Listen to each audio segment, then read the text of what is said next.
What's going on, everybody? Welcome to the fifth episode of Two California Filipinos. I am your host, Damavex, the near mint condition project manager and the assistant editor of comic releases, and I'm once again joined by my speech coach, Drew Morgan. We are talking about the Batman, the 2022 film today, and we had a lot to talk about, didn't we?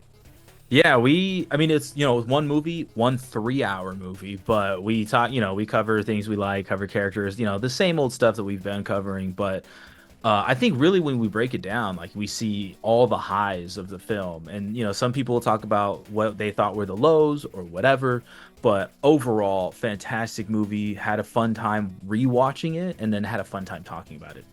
No, for sure, and hey, there was a lot to cover and point and discuss from the amount of characters that were in the movie because there were a lot of characters in the movie, but also the plot, what a bit of the tone and everything else that was offered in the Batman. Yeah, it's a different look. It's a different take on what we've seen previously, and also it's just kind of unique in the superhero movies that we've been seeing. It's been a long time since we've seen something as like dark and gritty and also just fantastic music. I don't know. I love Nirvana, so it's always fun seeing that. But it's if you haven't seen it, pause, don't watch the stream yet, or don't watch the podcast yet, or listen to it. Go watch the movie and then come back. You have to, guys. It's 3 hours, but you know what? I ate 2 buckets of popcorn in those 3 hours of the movie. So if I can do it, you can do it too. But before that, and before we get in, let's go ahead and talk about what we loved and etc. of the Batman 2022. All right, so yes, we are going to talk about the Batman today because we wanted to cover, like we said earlier, cover something DC and figured, well, why not with arguably the best DC film that's come out in the last. You know what? It's been a while since we had like a really good, productive, and deep DC movie. Like it's been a while, and it's Yeah, no like 10 shame. years. 10 years. It's no shame to even decent flicks like Shazam or Wonder Woman, and it's not that they don't exist. It's just that I don't feel like I'm getting enough of that movie intrigue and depth that I got with this film because I feel like this film has a lot more to say than a lot of DC films like nowadays. Like, and I I I'm one of those guys that just I do not like Zack Snyder films. That's just not my forte. I know that there are some people out there who do like his filmography. I personally am not one of those people, but so this for me was like when I watched it, I'm like, yes, we finally got away from the Batman is this like really old gruffy guy who kills people. I don't care what the expert he does kill people in those movies. So Yeah, but I mean in the Zack Snyder films, or is that yeah, that's what it is. Yeah, he very could. I mean, those people are dying, like they're dead. There's right. no like, there's no well, they could have did this, and it's like, oh, okay, like yeah, like maybe if all of a sudden like there was an ambulance and whatever, I don't know, maybe, but like there no, there's also some people that just like they like explode like in a car, like you know what I mean, like they die in a fire, like that's how Right. that works. And he's like using guns and stuff, so. Yep. Yeah, exactly. Like the guy, he shot the flamethrower and it blew up the building. Unless that guy ends up having superpowers or whatever, I'm 100% certain like that guy is dead. So just to see like a complete turnaround to what we have up today is pretty nice as someone who loves Batman, and I know that's pretty cliche, I think, to say nowadays because a lot of people love Batman out there in the world. But I did really enjoy the film when it came out, and I enjoyed the rewatch as well. Yeah, I enjoyed the film when it came out too. I saw it in theaters. I was super excited about this movie.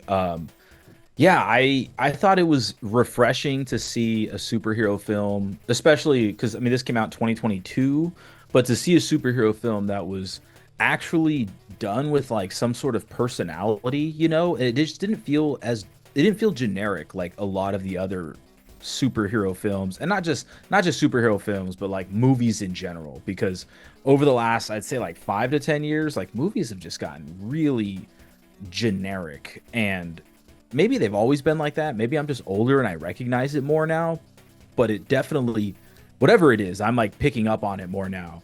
And it's discouraging me from going to the theaters. And you'll hear all these producers and directors be like, people don't want to watch movies. It's like, dude, people don't want to watch bad movies. People don't want to watch movies that they've basically already seen before with like just slightly different characters in it. But when the Batman came out, I was like, I'm seeing that. And I was very happy when I saw it in theaters. No, for sure. I feel like for me, it was definitely just more of like a lot of the same old type of vibe, especially too when it feels like a lot of people want to, it's not that we hate, again, we don't hate superhero flicks. Like we watched all of MCU Phase 4 not too long ago. We talked about, pretty much the same thing there, where it's when you have such an oversaturated market, I think a lot of people are going to be more picky about what they watch. It's like you're given 8 choices of fast food. There's nothing wrong with fast food. But if 6 out of the 8 of them aren't great products or just are, super letdowns, people are not going to go to that fast food restaurant. They will rather go to the schlock that they've enjoyed, and I definitely did enjoy it. And you have, well, pretty much what we're going to get into, right, with the entire plot here. We have a Gotham that is oddly it's definitely going through some rough straits, and there is some fixing that needs to be involved. We get introduced to a couple of brand new characters, and I have to remind myself, like, this isn't the Nolan verse, because I always just have the Dark Knight etched into my memory. But the film does a pretty good job of separating you from Nolan's Gotham to Reeves's Gotham. You got this random killer who's out on the loose, and Batman needs to figure out how to stop the guy. And you have this whole ensuing mystery for a pretty long time. Pretty much covers up 2/3 of the films as you're unraveling the mysteries, with a lot of great characters thrown in there, like the Penguin, Catwoman, etc. And we get to a big, gigantic climax with the whole city flooding and everything else. So it's it's weird because, like, it's a 3-hour length film. Like, it is that long. For all those people who are out there, like, this isn't one I think you guys sit down and just doze along off to. Like, it feels like every single thing is etched in and stitched to what the plot is and what it's rolling along, and it is, for the most part, a mystery that the Batman has to figure out and solve. Yeah, it is. The mystery part is really fun. I will say that, like, the first time I heard the rat with wings, I was like, clearly he's referring to the Batman, right? And so when they didn't get that part for a long time, I was like, what is going on here? But it ended up not even referring to Batman. So I guess egg on my face. But I remember thinking, like, that doesn't make any sense. But no, like, the movie as a whole is really fun, really excellent. I love the feel of the film. It just feels darker and grittier, and it feels, like my exposure to Batman is mostly Batman the Animated Series, which I watched a lot as a kid, and so and it's a great show, obviously. So is Batman Beyond. I wish that was like, I wish they had Batman Beyond on the big screen. Maybe another conversation, but that would be sick, But yeah, like, it just feels, and then, okay, so the aesthetic of the film, I think, is so well done, and I think separating it from the Nolan verse, because those are like the gold standard of kind of a lot of people's, like, Batman movies type thing, especially like the Dark Knight. It is really different because I've seen the Dark Knight so many times, and this is only the second time I've now seen the Batman when I rewatched it for this. And it was just interesting seeing Batman just kind of walk through a club, just walk with regular people around, like, looking at him. And that kind of, I don't remember that ever really happening in the Nolan verse. Like, he's around, but he's not really like boots on the ground type situation. It's always like this, like, if I'm a citizen in Nolan verse Gotham, I'm like, oh, it's Batman over there. That's not like, in this movie, there's multiple times where there are just, like, regular people. They could be at the club, he could be whatever, and they're like he's like locking eyes with them, and it's like very, like, personal and intimate. And that also happens at the end of the movie, right? When he's like helping people get like airlifted out, and like, this woman or something, she's covered in mud. She puts her hand on his arm, and without saying anything, he just puts his hand over her hand, like to comfort her. But then he's like, okay, I gotta go help other people. And so he puts her hand down. But like the acknowledgement of like, oh, I don't know. I just think it was really interesting to see like Batman trying to be relatable. And I think the character work that they got for him there was pretty well done. No, for sure. Like you get the sort of grand scale corruption uh tied down to a level where it's completely understandable and it also resonates throughout the film. You don't think that there's like any part of Gotham that feels like it's untouched. It's like Batman actually has to go through and figure out how to get to whether it's the Riddler, or whoever, right? Just to make sure, like, yeah, the bad guys stop, but bad guys are there on every corner, just because that's the way that this city is run. Whether you got Falcone, and Cobblepot, right? You got both of those guys working on the underground, and Wait, who's Cobblepot? Penguin. Oh, is that like his real name? That's it. Yeah, Oswald Cobblepot. Oh, okay. Sorry, go ahead. Oh, you're good. But no, like you get tied down on a level with them because you're seeing the world through this sort of different lens that we haven't gotten to see in previous Batman films, and that includes, I think, like the '60s Adam West stuff. That includes, like I didn't feel that with Adam West. I didn't feel that with Keaton, or with any of the later post-Keaton movies. But I definitely felt it with it, and I think Batman should be able to do stuff like this. I know that, like, yeah, in like the DC universe, he's got Super Friends, right? You have the entire Justice League as some of your best friends. He's got the rest of his Bat family that he's also tethered to. But I like underground stuff like this just because you get to see a different belly of any superhero universe that usually is completely untouched because the bad guys want to destroy a part of the city or something.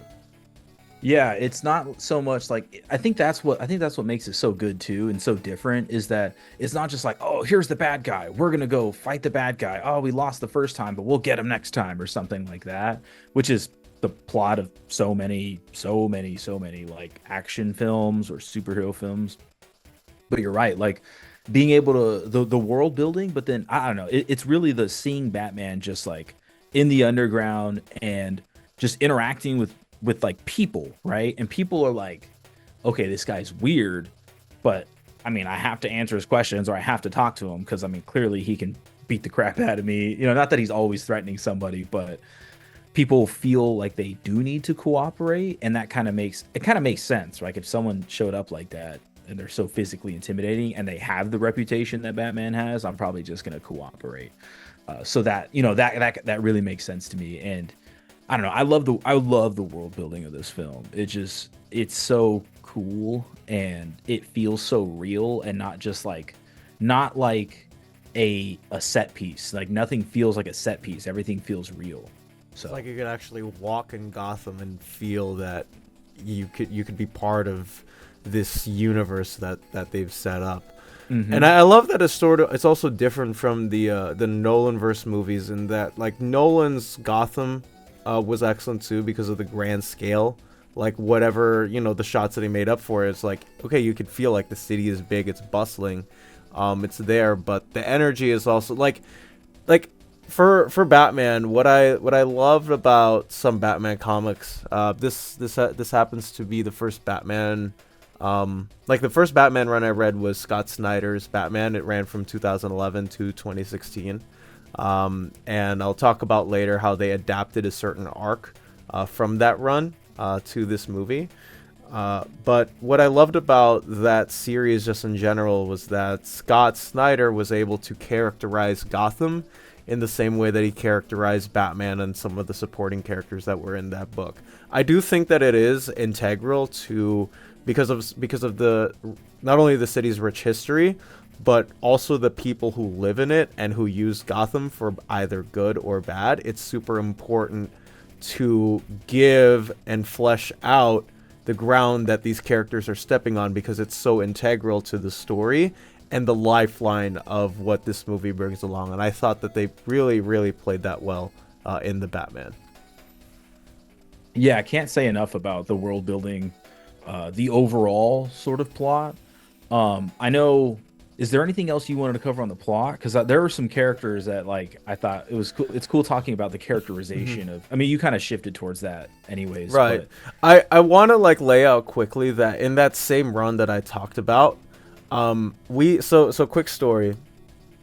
At my comic shop, a super famous basketball player's brother shopped for comics at our shop. Like, his name is Alex Lopez. He's the brother of Brooke Lopez and Robin Lopez. Both of them play in the NBA, and their family, like even though they play basketball, they're super super huge nerds. Like Brooke Lopez, he plays for the Milwaukee Bucks. He'll always go to whenever he's like in town against like another team. He'll always go to that local comic shop and buy like a whole stack of comics because he just loves pop culture. So I was talking to him. I'm like, hey, did you watch the Batman? I didn't know at the time that it was Alex Lopez. I didn't ask for his name or whatever. I just asked like, hey, did you watch the film? And he was like, yeah, I watched the Batman. And he was like, oh, you like comic books? I'm like, yeah. Why would I be here? So he's like, there was one thing I just did not like about the movie, and that was the third act. And I was like, wait, why didn't you like the third act? Because he went like, you've read Batman by Scott Snyder, right? I'm like, yeah, I've read the run. And the third act, where the city gets flooded, etc., it's pulled straight out from the Zero Year arc. And for those who don't know, the context of Zero Year is that it's sort of a retelling of Batman's origin story because they reset the DC universe in 2011, so they had to rewrite a lot of the characters' origin stories to fit in with what the DC universe was doing with the complete reboot. And in that story, Batman solves some more crimes and finds out like the Riddler's behind a lot of things, and then the Riddler floods the city. And that's exactly what happens in the third act of the film. Like, you didn't like that? He's like, I wish they adapted a couple of other Batman comics for the third arc instead of that. But I went, you know what? That's fair. So I thought that was cool that I got to meet a basketball player or former basketball player and got to talk with them. But I just thought that was cool. Just had to throw that in. That is really cool. Yeah. Yeah, there were, but on that note, there are a lot of people that did complain about the third act, and I think a lot of people, like, because I liked the film, but after rewatching the second time, I was like, oh yeah, let's I want to look into like some of the reviews at the time, and even just scan through the Wikipedia page, see what like when the sequel is going to come out, because the sequel is confirmed, and I think it's supposed to start filming soon. But yeah, a lot of people complained about the third act, and I can, from not reading comics, from just like someone who watches movies, I could definitely see some of those complaints. And I do feel like not that it should have been bigger or something, but maybe the pacing could have made it play out a little bit better. There were definitely on my first watch when I saw it on theaters, I was like, okay, like I can see the complaints about the third act. On my second watch, I was like, okay, let me actually see like maybe some things that could be improved or whatever. And I mean, just like, but I'm talking like very small things. Like there was one part where, Batman at the end, does he like inject venom? Is that what that's supposed to signal? Okay. So that is, because I know there were like theories when it first came out, there were theories about it and stuff like that, but it is very clearly supposed to be venom, which is what Bane is constantly juicing on. And so, but after that moment, like he's beating the hell out of the guy, and then they pull the guy's mask off, and he's like, who the hell? And I think it's Gordon is like, who the hell are you? And then the guy, like, he's just like very clearly, very like, doesn't even sound like he just got beat the hell out of. He's just like, I'm vengeance. And I'm just like, okay, they could have like things like that. I feel like they could have been more maybe emotional or something, but I think that could have been like the guy like is he's bleeding blood all over his face, mouth, and just like he should barely be able to mutter the words I'm vengeance. And then the reaction from Batman is like, this is what I've created. Which, I understand that's the implication, but I would have liked to see just a little bit, like almost maybe like 5 more seconds of that scene, just a little bit like drawn out 5 more seconds. Um, but yeah, and then I remember like some people were complaining about like, well, why did he cut himself down with the electric thing? Why didn't he just cut the electric thing underneath him? And like I remember hearing those complaints, and then after the rewatch, I was like, oh, it's because he wanted to get down there to help people. Yep. Like, it was the quickest way down. So. And this is one thing I'll actually like speak on, just because like I hate the idea that some people think like Batman's an anti-hero or he doesn't care. Like the guy's motivation, and we don't see it in this film because it's been redrawn a billion times, right?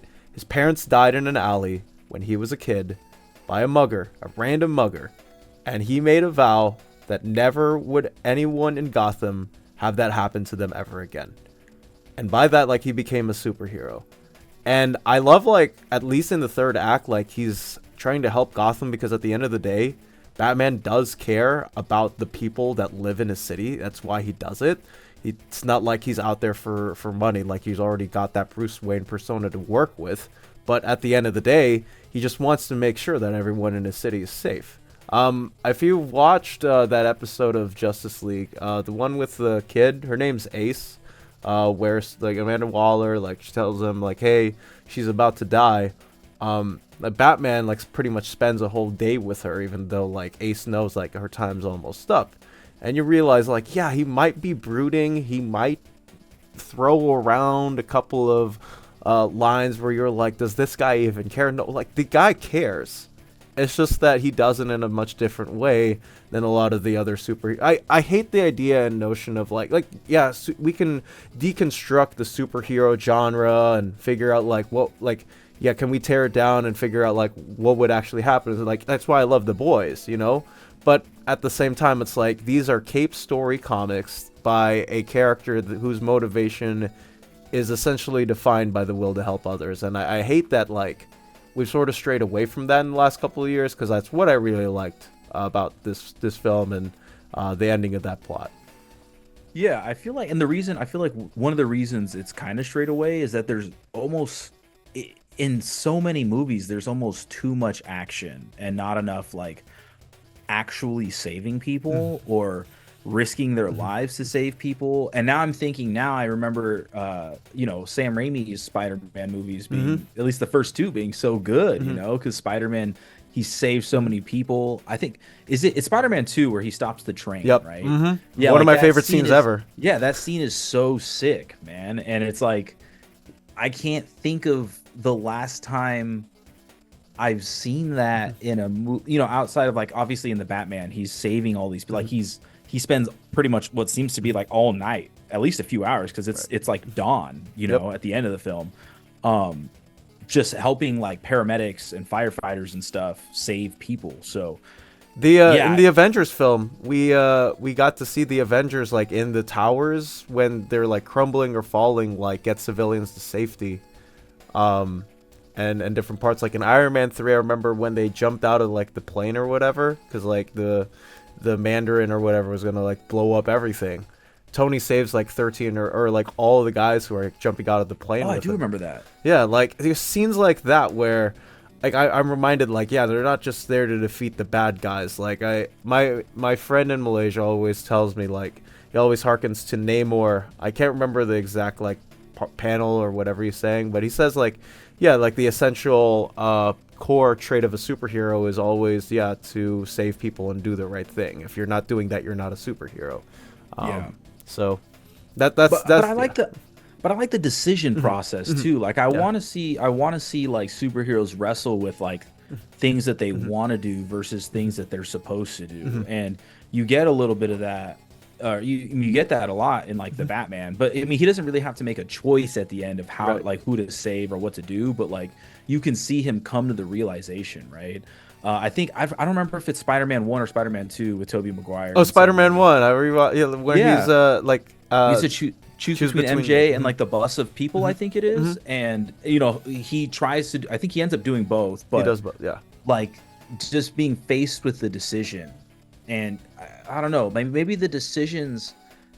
It just like I just want decisions to have more weight behind them, so that like consequences happen and what. Yeah. exactly. Like I don't want it to be, and like I didn't really like Iron Man 3, but it just feels like Tony Stark at this point his tech is just magic. Like it can do anything, right? And so I just kind of wish that there was some sort of like consequence, disadvantage, or like, just anything. But yeah, I don't know. I don't know. Yeah, I'm not going to talk about those movies right now, but I like that in the Batman, everything felt like, I guess it was consequential, but maybe that's because like the movie just feels heavier, and like I said earlier, like it's grittier, it's darker, and all that stuff. The theme song is sick that they have like playing for the Batman, and then like the music they have, the score is dope, and then obviously it has the Nirvana song in it. Right. So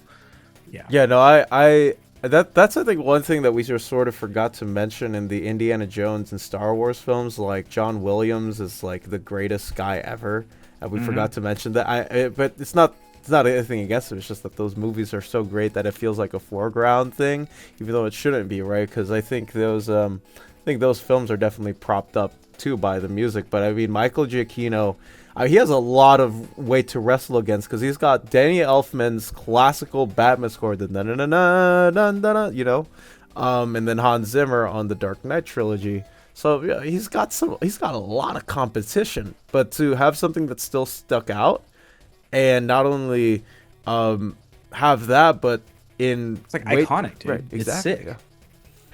I love the score with Batman. I love Catwoman's theme. I love a lot of the score in this film. Like, it's great music. Yeah, I mean, I don't know. I just like the scene. So the scene where he's chasing Penguin, and then Penguin crashes. There's the explosion in the background, and you hear like the Batman theme. I was just like, oh, that's so sick, dude. It's like goosebumps, and you mostly get that because of the score, because like the music is like having this physiological response with your body for some reason. But yeah, really well done. I forgot the guy's name, but yeah, it was sick. I'm excited to see where they go with the second film, like movies and themes wise, or theme wise, character wise. I do wonder if Catwoman's going to be in the second film. She's like listed in the IMDb, like a spoiler alert, but because in the end she kind of drives off, and the implication is that she's like doing her own thing, so like not in Gotham, I think was the implication. So I'm excited to see where that goes. But I think Batman in this movie is really well done. Obviously we talked about his theme already. I kind of talked about like the decision-making process, him trying to save people, even like when he can't save Alfred, and like luckily Alfred lives, but when he's, like you don't hear his screams, but you can see the screams, and there's just music playing to kind of like muffle it out, and it's just like, oh man, dude, I hope Andy Serkis lives. We already saw him die in the other universe. We can't afford to see him the second time. I know, man. And he's so like, the relationship they have is also like, they don't actually have a lot of screen time together, but I think the short time that they have together is also well done. I think that like you see that Alfred really cares about like the family, the Wayne family, and he wants Bruce to be his own person. He wants Bruce to do his own thing, but at the same time he's just like, hey, like, look, you're a Wayne, and then he hands him the cufflinks, and Bruce is like, are you a Wayne? And Alfred, he's just like, your dad, like your dad gave these to me. And so it's, I don't know, to me it's like like you hear the respect and admiration that Alfred has for the family through like the words that he says, through the dialogue. So like even the brief amount of time that we get with them two together, at least, I don't know, maybe it's not brief, but to me it on my first watch I thought maybe there was more, and on my second watch I was like, oh, they're not actually all the time together, or Alfred's not always in his ear or something like that. So I think maybe that is why I was like, oh, they don't have a lot of time. But I think Alfred's character is really well done. Obviously Batman's well done. I do like Zoe Kravitz as Catwoman. A lot of people did. Yeah, Catwoman was. I think Catwoman. I don't know. In my first watch, I was like, oh yeah, she's cool. But on my second watch, I was like, oh yeah, she's dope, dude. Like she's really cool. Batman creeping on her through the window. That was something I thought was interesting. Is like when they introduced the Riddler, he's like watching the mayor through the binoculars, and then like you see Batman using binoculars a lot, and I think that. There are little things like that that show like the parallels of the Riddler and the Batman throughout the film, and I think that was kind of one of them. But Batman creeping on, she's like changing, putting on her freaking leather outfit or whatever, and he's just like, it's like trying to sift through the. Hey, Bruce has got it down bad, man. I can't blame the guy, especially when you're like, oh, wonder who this is. I love the Riddler in this as well. It's interesting too because Paul Dano I think is so good. So good. So he wrote. So DC Comics let him write a Riddler origin story, sort of based on this in this film comic. It was a 6-issue comic, like right after, and it actually was super well done. Like usually when actors or actresses get to writing comics, they either like don't do it great because it's just them writing and they're not great writers, or they need like an actual comic writer to help them out, hold their hand so that the script is fine. Like it's like, oh, they got the story and then the writer just puts in the dialogue and makes sure everything's set. But I was surprised, like Paul Dano's actually a pretty decent writer, but I mean he's a freaking amazing actor in this film, with the emotions and the twists and even like the subtle hints and movements of his body language when he's and like, man, he's menacing. It's like a complete 180 from the Jim Carrey Riddler that we got in the 90s, but he fits the tone of this story like nearly perfectly. Like you get like a Gotham that's more on the downs, and I don't think a hokey dokey Riddler would have worked in this film at all. So to see him actually like put some suits up and still be somewhat near and true to the character spirit, in that like, yeah, he's trying to trick you, play his games, and to solve the puzzles. It was really cool to have him there. And of course, like if you're gonna do a detective story, you need some of the Riddler, I think, in there. Yeah, I think it works. I mean, I thought it worked really well. It doesn't surprise me that his comic book like little series or miniseries was well received, because Paul Dano is very talented, and not just like in the shallow actor is talented sense, but he seems like an artist. Like he's not like a traditional looking actor, like Paul Dano's probably never going to be the star of an action film or something like that. And so I guess I get the image that he's a little bit more like studied, like, or learned as an actor, or learned, or whatever, however it's pronounced. But so it to me, it makes sense that he would be not just good at like the acting part, but also somewhat understanding of different artistic mediums. I know we talked about like the medium of a comic book last week when we were covering. Was that last week? The Avengers? That was last week. Yeah. We were covering the Avengers Volume 1. But yeah, so to me, it makes sense. It makes sense that someone who clearly appreciates art would put in probably extra effort to,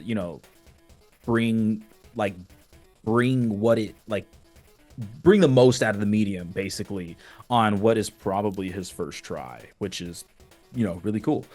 So yeah, and I do love him as the Riddler. I think Paul Dano's a fantastic actor. I love his vocal work that he does, man. Like his vocal work, he's just like, it's just like his voice is scary, and I think that's cool. Which I didn't really think of as the Riddler before this film. There's this, like, the first scene where we really get a good look at his face is in obviously the diner when he's unmasked and stuff, but like when he has his head slammed into the counter and then he's just like staring at Batman through the window, you can kind of see, like, I don't know, just like a glimpse of like how crazy this person is and maybe obsessed this person is. But yeah, anyways, I love Paul Dano. I think there's not many characters. I don't think there's any really characters I didn't like. I love Gordon in this film. Oh yeah, he's just as good, if not better, than Michael Oldman as Jim Gordon. At least for me, anyways. What's the Michael Oldman? Who's not the Gary Oldman? Gary Oldman. Yeah, Gary Yeah, Oldman. Gary Oldman was great as Commissioner Gordon. But this guy, I'm forgetting this guy's name.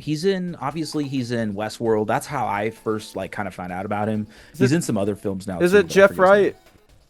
Jeff Jeffrey Wright Jeffrey Wright, does yeah. sound like that is his name. I think I have the Wikipedia page. I don't have it open. I'll open that so that we do have information. Like it is Jeffrey Wright. That is his name. But yeah, and then like, you know, I even love like I love how the underground mob is very clearly inspired by like the Italian mafia. They almost sound like characters from The Godfather, which makes sense. Right. Is Gotham? You would know. Is Gotham based off like Chicago, like the city of Gotham? So Gotham was made, gosh, that was back in the 40s. I don't believe so. Well, like nowadays, I mean, Right. because obviously it's morphed from the like a Right. lot of people say Metropolis is based on like New York or something. But or Yeah, Star no, because City, like yeah. because Gotham City was filmed in Chicago when they did the Nolan verse. So I think a lot of that cinematography or whatever, Yeah. it's just based on. It does feel a lot like Chicago. Yeah, well, it kind of makes sense too, because like the crime and like there's a huge Italian population in Chicago, like a huge mafia presence in Chicago, especially 50 years ago and stuff like that. So to me, it makes sense. So I thought that like that take on the characters made a lot of sense. Is Falcone is he made for this movie or is he in the comics? Oh, he's 100% in the comics. Okay, He's been in okay, the I comics just- for decades. Got it. I didn't remember. I just didn't remember him, or I never heard of him. But like, I thought they're sort of like mafia thing, and like even the way they talk, it just sounds very mafia like, very Godfather like. You know what? It also might just be me, but John Turturro, right, the guy who plays Yeah. Falcone, I cannot get his Transformer stuff out of my head just because like Dude. that's what still gets me. Yeah, that's how I knew him. I knew him as the guy from Transformers. I don't even remember. I remember his character being like silly, kind of comic relief in Transformers. And Yeah, so because he was it trying is to get like weird. information from both the Autobots and the Decepticons. Yeah. And like just tagging along with Sam Witwickety. He called Yeah. Sam Witwickety. You know, that's how I remember. That's pretty funny. What was his like? Was he? Oh yeah, he worked for like the government or something. Yeah. Right? Yeah. He worked okay, for 'cause- Nest, and yeah,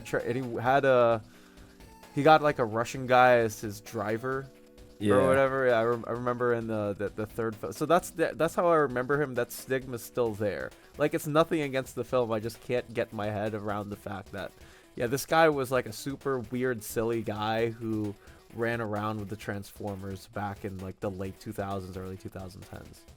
Mm-hmm. Yeah, in the Michael Bay films. Yep, Oof. so. I hope they redo Transformers and like actually make the Transformers distinguishable from one another.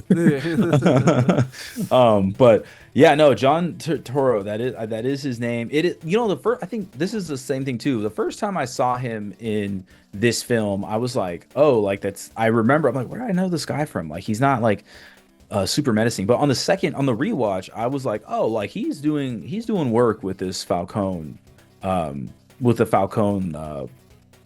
I don't know.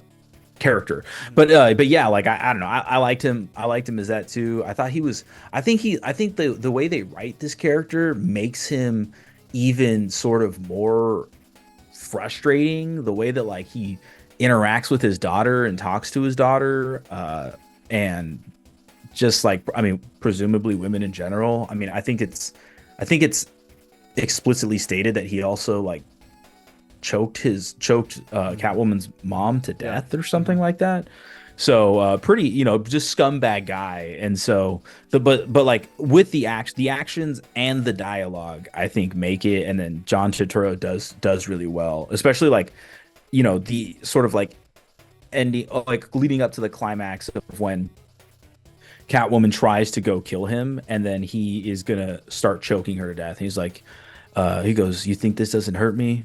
And then, like, starts choking her to death, and obviously she lives. But yeah, I thought that was well done. I thought he did good.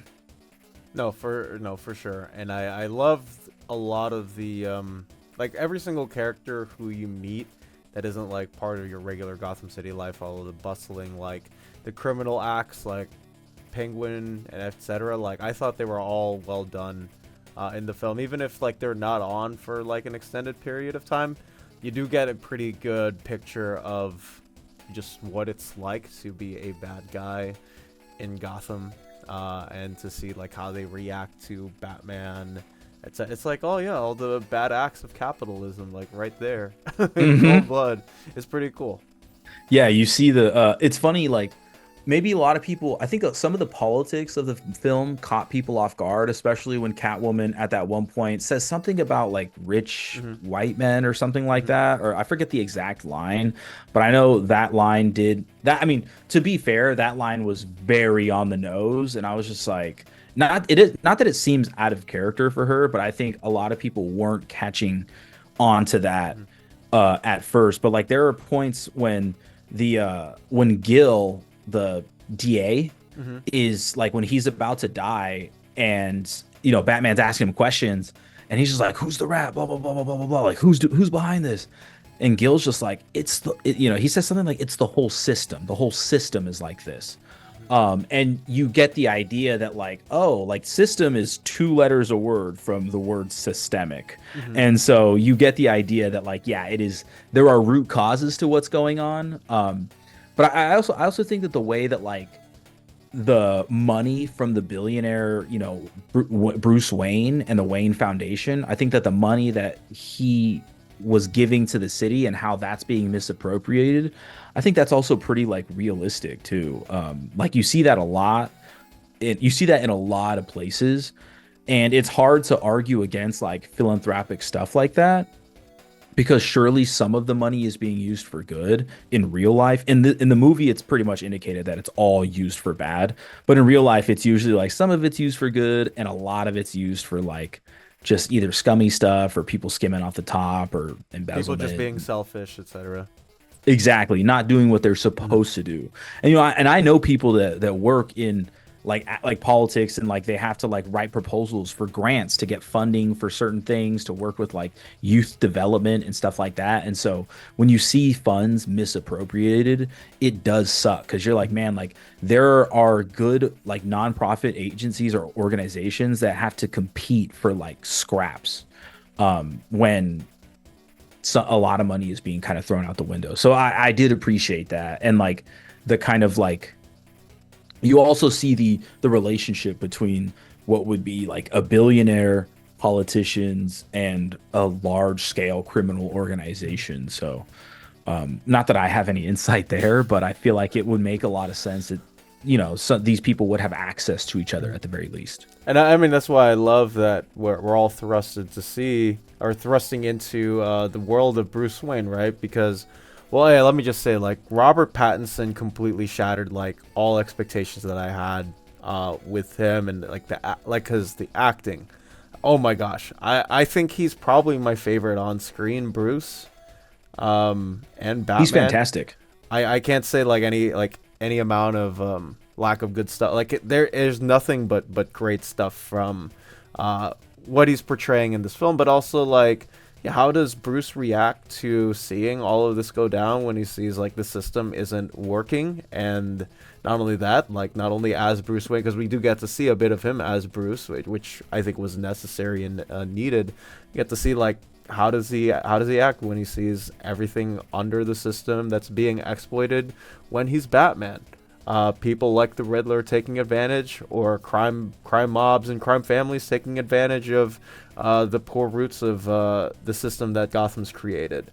And so, like, I mean, I think he's the best part of the film, like, obviously, because, it's the Batman. But top billing, like, he went out and hit a home run on pretty much every single level in this movie. Yeah, I love Robert Pattinson in this film. I never saw any of the Twilight films. I'm still proud of that. So, but like, and I just never cared for, what's, Hmm. whatever the hell, it's for teenage girls. Great. Good for them. But like, I was never interested. And I know a lot of the actors from those films don't really have like the career that maybe they wanted to or that people were expecting. But Robert Pattinson I mean, he's put in the work. But I was not surprised. I was not surprised by his performance. Not because, again, like I was just like, oh, I know he's a great actor. But have you seen The Lighthouse with Robert Pattinson and Oh my God, how am I forgetting his name? Willem Dafoe. Yeah. Yeah, My friend forced me to watch that movie. yeah. And I was like, wow, that's amazing. It's weird. Obviously, it's weird as hell. Hmm. It's very unconventional for a film, but like the two of them on screen together, like I'll watch anything with Willem Dafoe in it. And so, I think we talked about that when we talked about Spider-Man, but like anything with Willem Dafoe in it. And so when I watched The Lighthouse and I saw it was Robert Pattinson, I was like, wow, he's excellent in this film. And so he's got like the depth, he's got the chops, and I love like because most of when he's Batman and wearing the full suit, most of his communication is just like in his eyes. Like he doesn't say a lot when he's Batman, like someone will say something to him and he'll kind of just look, and people know what he's thinking. They know what the look means. Sometimes the look is leave me the hell alone. Sometimes the look is shut the f up. But often, you know what I mean? I think that's pretty good. No, absolutely. Like it's flat out like amazing just to see, I guess, like a complete 180 turn, because now it's like I want to watch something with Robert Pattinson. Robert in it. Like it's something that I guess I didn't expect. When the film, all the casting got announced, because I think a lot of the world was just like, he was in those Twilight films, and those Twilight films are terrible, and the stories are terrible. But when you actually get to see him like put on a good suit and realize like, oh, this guy is like amazing at acting. Yeah, like what can a good movie do for you? Like I think this is pretty much a picture of that. No pun intended. Yeah, and I love the choice he made too. He specifically made the choice to not do steroids for this role, which I think is like maybe Batman should look more jacked. Maybe he should, a lot of people were like he looks too skinny, but I don't know. I personally am a big fan of that because just the way that like Hollywood has shifted towards with like action movies, especially since like the 80s, where action stars have to be giga jacked and all of them deny doing steroids. I think that's really bad. It's like it's very similar to like the Kardashians saying that they haven't had work done on like their bodies or their face. Like just I can tell. yeah, yeah, exactly. Just a dude, like I honestly like personally, like if people do steroids, whatever, but like don't lie to people and say that you're like not doing steroids because like Ben Affleck in Batman versus Superman, he's like in his 40s or something, and he is like giga jacked, dude. Like he looks like a bodybuilder. And I'm like, come on, dude, just like admit that you do steroids. Or like Alan Richardson as Hmm. Reacher. Hmm. He plays Thad Castle in Blue Mountain State, but he claims he's not on steroids. And I'm like, dude, you are massive, bro. Like people do not get that big without steroids. Like you would have to have like one in like 10 million genetics in order to get that size. And I'm going on a little bit of a tangent here, but like I've done a lot of research. I know when steroids were popularized, and so if you look at like the most jacked dudes of all time from before steroids existed, it is possible that someone could look really jacked, but the problem is that most of those guys that do look really jacked naturally, they're shorter. They're like 5'8", Hmm. maybe 5'6" to 5'10", somewhere around there. But when you're like 6'4" or something, whatever Alan Richardson is, and Robert Pattinson's really tall too. I think he's like 6'3" or six Yeah. four. But when you're that tall, like you can't get super jacked like that without steroids. So, anyways, that was I do appreciate him like saying like him being on screen and uh pulling off the Batman role really well and not having to like take It makes up for a obviously more natural and organic look. yeah Than like it's believable. Like I can yeah believe like this guy exists in real life. Again, like I know that like superheroes are like far and out of the norm, but I mean most of these, like Batman does not have superpowers. yeah So it makes sense for me, for him to be in this movie, looking like that and exactly as of that of the sort. I'm trying to think of like other stuff that I loved about. I love the action set pieces, as if that isn't really obvious enough. Like that opening fight scene is fantastic. Where I'm just like, dang man, he's getting me to a pulp, but I want to see more of it. there's a lot of great fight scenes. I mean, there's that opening scene. There's the hallway scene when he's going to Falcone and the only light is from the guns. Like Hmm. that's really cool. Obviously, we already talked about the chase. That was I mean, the car chase. I guess the one complaint I have about the car chase is there are moments where, because of the way the cameras are angled, you can tell that the other cars are going slow, which is like, it's supposed to be a freeway, so they should be at least going like 50 miles an hour. But I know it's pouring rain, so a lot of people do drive really slow in the pouring rain. But I think they should have there's I know that there are like effects they can do to make it look like they're driving faster, because I remember thinking that when I watched it on the big screen, and then I really saw it when I watched it a second time. I was like, oh yeah, like these cars are just very clearly like barely moving. But otherwise, like the actual action scenes with like choreography and all that stuff were fantastic. There's God, it's just really satisfying also to just see Batman beat the crap out of people. It is. I don't know It what it is. is. Yeah, it's so fun. I think it's a combination of like the brooding voice, because you know that he'll always like have that one line where you're gonna die laughing before he like punches the lights out of someone. Also, like I think the intrigue of suspense also gets you too. Like sometimes, you don't know where he is. Like the guy's a master at stealth, and we've seen that not only in this adaptation but in almost every adaptation.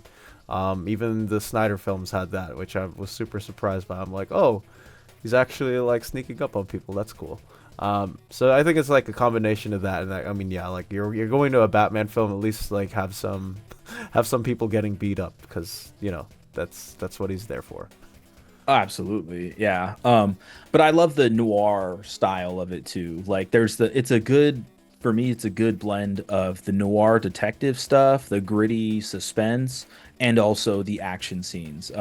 I do like a lot, like I can't really think of a choreography in a fight that I didn't like, because it's either all what I would expect or exceeding expectations. No, for sure. And speaking of those expectations, if the joke, so this, I guess for context, this wasn't in theaters, but Warner Bros. Did release like like uncut footage of like near the end of the movie we get introduced to this very famous. Oh, it's the very end. Yeah, very end, right? Yeah, we get this very famous character that has been in every single adaptation of Batman, because he is, of course, arguably the most recognizable and famous villain of all time, the Joker.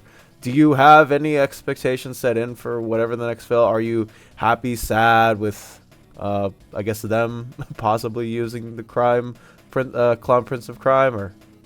I honestly, for this film, I wish they did not have the Joker in it. Like, it didn't like disappoint me. But I thought I remember seeing that scene in the theater, or maybe I watched it on YouTube later or something, because I remember seeing that scene before I did the rewatch.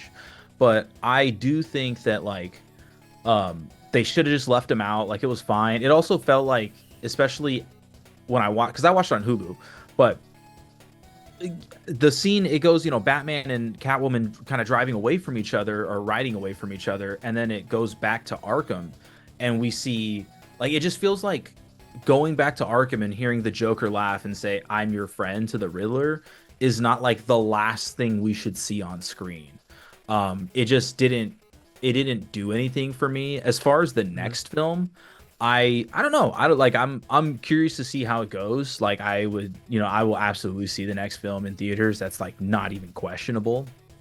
I heard so one of my friends told me that Killer Croc was going to be in it, but I can't find anything about that on like the Wikipedia page or something, so who knows. But I think they've set the I think it'd be great if like the Joker wasn't in the next film, and instead Yeah, of I maybe agree. the third or something. Like, I think that there's very clear pathways they could go. They could have a different kind of Bane in the second one. There's already the Venom that's in the film clearly, so there's that. Like, I don't know. I think a Bane in the second film would have been like supernatural, because Venom already exists. It's not like, unless Batman synthesized it, which I don't like. There's no implication that that happened. So yeah, I don't know. I'm gonna watch it no matter what. I don't know who it's gonna like, what it's gonna be or whatever, but if it's the Joker, I'm still gonna watch it. If it's Bane, Poison Ivy, or Mr. Freeze or whatever, I'm still gonna watch it. So yeah, I don't know. I'm neither disappointed nor excited if it's the Joker, I guess. It's just gonna be there because my thing is like I don't have anything against the Joker. I mean, when you place him in against Batman and you write him well, he is. I don't care what anyone says. I mean, him and Lex Luthor are for me the two top DC Universe villains, and when you portray them right, they are the most powerful antagonists that you can have in almost any film. My thing is just like I'm thinking of like the ending of Batman Begins, and how seamlessly the Joker was just like the cameo of the card or the playing cards were placed in there by Gordon. Before Gordon's like he's like I never said thank you, and then Batman like looks back, he's like you'll never have to, and like flies off. Like that for me is like one of my favorite endings ever. But yeah, I don't know, like for me I'm very excited to see the next one, obviously. Now that we have that and all the Superman set leaks that are coming out. Oh, I haven't even seen any of those. Oh man, they are all over Twitter. People cannot stop talking about it. Maybe we could talk about it before we discuss X-Men 97 the next week. But like, yeah, I mean, it's a very much an enjoyable film. If I had to give it, I'd probably give it like a 4.5 out of 5, just because I feel like if you're looking for a less Batman just happens to be their movie, but one where he's actually like doing cool superhero stuff, I think this would definitely be the film for you. If you want a nice, a good movie to enjoy, but also to think about, I think this is a great movie for anyone to watch. Yeah, fantastic. Can't recommend it enough. I mean, when I saw it in theaters, I told everyone you need to go see it. Like it is a movie you need to see in theaters. But yeah, I mean, I can't. If I had to give it a scale, I would. You said 4.5 out of 5, and I was actually thinking 9 out of 10. So that makes sense. So yeah, I feel the same way. But I think that's going to be it for this review. This was a lot of fun. Again, I can't believe we got five straight weeks of this. Talking about pop culture and whatnot. And next week we will start our trek on X-Men 97 right before Deadpool 3, Deadpool and Wolverine teaming up for what looks to, apparently everyone's saying that it might be the biggest box office hit for an R-rated film. So we've got that coming up. But as always, be sure to like and hit that subscribe button and hit that notification bell so you know when any of these episodes go up, and etc. And thank you, Drew, for once again joining me here today for reviewing the film. Yeah, man. Thanks for having me again. I love doing this. I'm having a lot of fun getting into this. Just a heads up, I did order volumes 4 and 5 of the Avengers. So yeah, when those come, I'll let you know. But I'm excited to talk about everything, and excited for next week. Alrighty. And as always, you be you, take care, and have a great rest of the day wherever you are. Peace.